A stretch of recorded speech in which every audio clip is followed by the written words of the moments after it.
Don't tell me where we're going. Surprise me.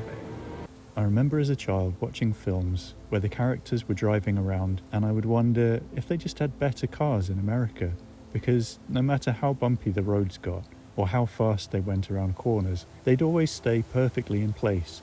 Well, that is what's happening, isn't it?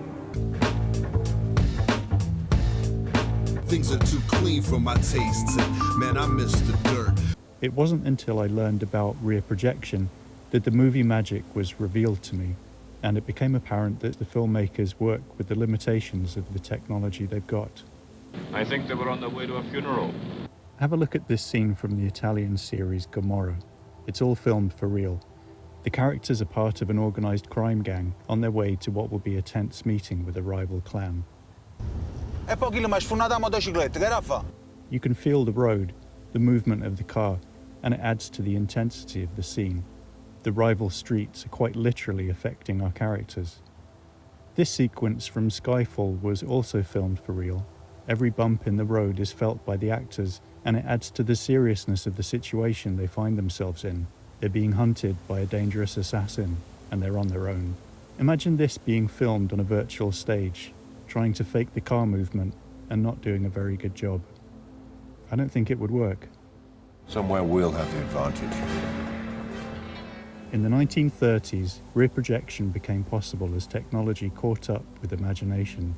You could now go out and film a background plate, project it behind the actors, and create the world outside the windows.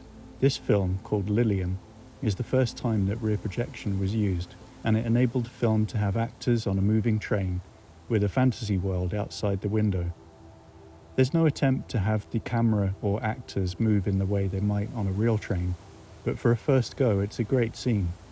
It's convenient to do it this way, since you can control the lighting, the scene outside the car isn't dependent on the weather, and you don't need to spend hours rigging a vehicle with cameras, planning a route, and hope you don't hit any traffic or red lights.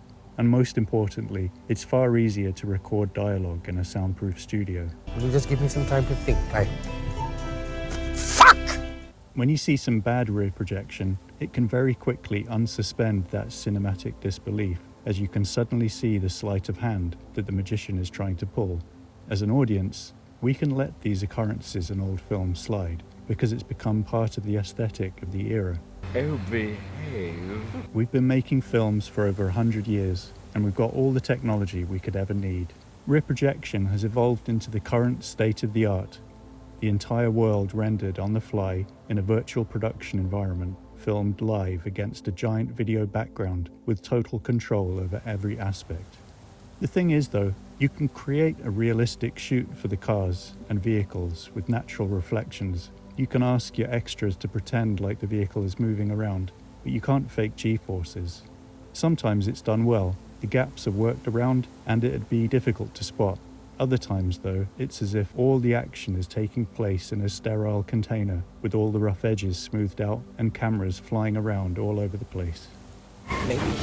Today's filmmakers are still working with the limitations of the technology they've got, but when everything's being cheated and the car doesn't move and the actors don't move and the camera doesn't move, the audience remains unmoved, no matter how slick your lighting or cinematography is. You might not notice it, but your audience did. Oh, that was very profound, thank you.